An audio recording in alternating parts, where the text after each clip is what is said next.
کرتے ہیں کہ سیدنا ابو بکر صدیق رضی اللہ تعالی عنہ اور سیدنا علی رضی اللہ تعالی عنہ، ان کی آپس میں بڑی عداوت تھی، ایک دوسرے سے نفرت رکھتے تھے، اور سیدنا ابو بکر صدیق رضی اللہ تعالی عنہ اللہ کے نبی صلی اللہ علیہ وسلم کے نواسوں سے محبت نہیں کرتے تھے۔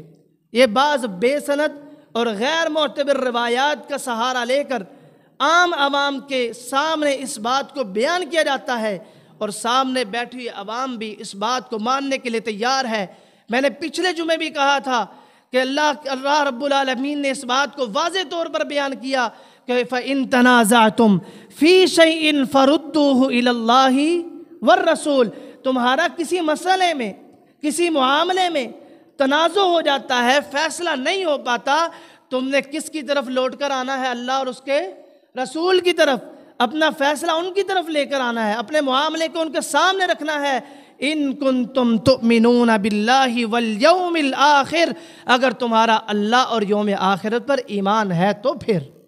اب جس کا اللہ اور یوم آخرت پر ایمان ہوگا وہ تو اللہ اور اس کے رسول کی بات کو مانے گا، اپنی بات کو، اپنے فیصلے کو، اپنے معاملے کو ان کے سامنے لا کر رکھے گا، وہیں سے فیصلہ کروا کر اٹھ جائے گا۔ پھر جب اس کو فیصلہ قرآن و حدیث کے مطابق مل گیا تو پھر وہ سمعنا و اطعنا کہہ کے اس پہ عمل کرے گا۔ اب جس شخص کا یوم آخرت پر ایمان نہ ہو، اللہ پر ایمان نہ ہو، وہ کس طرح اللہ اور اس کے رسول کی مانے گا؟ اور فیصلہ کن بات کہ کہا جاتا ہے حضرت ابوبکر صدیق کو حضرت علی رضی اللہ تعالیٰ عنہ سے عداوت تھی، نفرت کرتے تھے، اللہ کے نبی کے نواسوں سے محبت نہیں کرتے تھے۔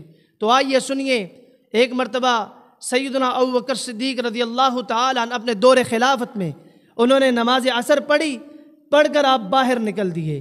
آپ کے پیچھے پیچھے سیدنا علی المرتضی رضی اللہ تعالی عنہ تھے۔ آپ دونوں جا رہے ہیں، دونوں صحابی ہیں، اور جا رہے ہیں، دیکھتے کیا ہیں ابوبکر صدیق رضی اللہ تعالی عنہ کہ سیدنا حسن بن علی رضی اللہ تعالی عنہما بچوں کے ساتھ گلی کے اندر کھیل رہے ہیں۔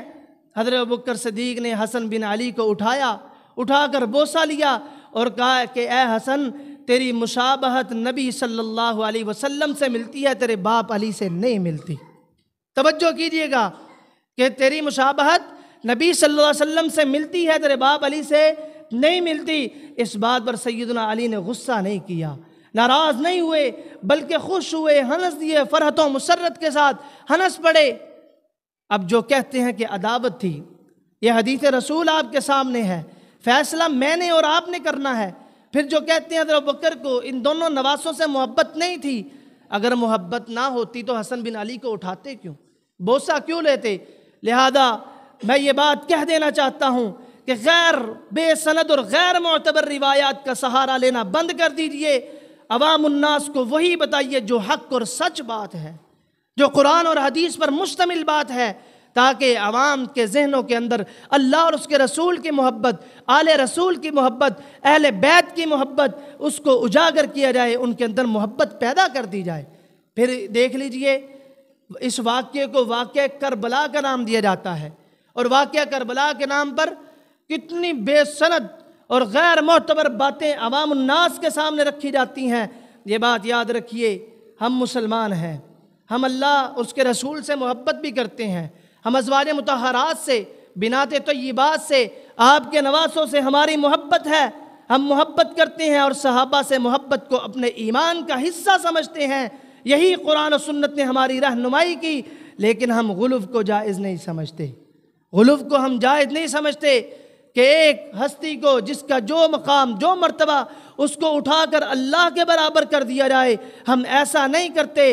اگر ایک صحابی کا رتبہ، مقام اللہ نے جو بیان کر دیا، اس کو اٹھا کر رسول اللہ کے برابر کر دیا جائے، ہمارا ایمان گوارا نہیں کرتا۔ تو بھائیو، اللہ تعالیٰ نے ہمیں سچا اور سچا عقیدہ عطا فرمایا ہے۔ یہ اللہ تعالیٰ کا ہم پر بڑا احسان، بڑا فضل اور شکر ہے کہ اللہ تعالیٰ نے ہمیں بڑا سچا اور سچا عقیدہ عطا فرمایا ہے، قرآن اور حدیث ہمیں عطا کر دیے۔ ہمیں چاہیے ہم اپنے عقیدے کی فکر کریں اور قرآن و سنت کے مطابق اپنی زندگی کو گزاریں، اسی میں ہم سب کی کامیابی و کامرانی ہے۔ اللہ تعالیٰ جو کچھ سنایا عمل کرنے کی توفیق عطا فرمائے۔ وآخر دعوانا ان الحمد للہ رب العالمین۔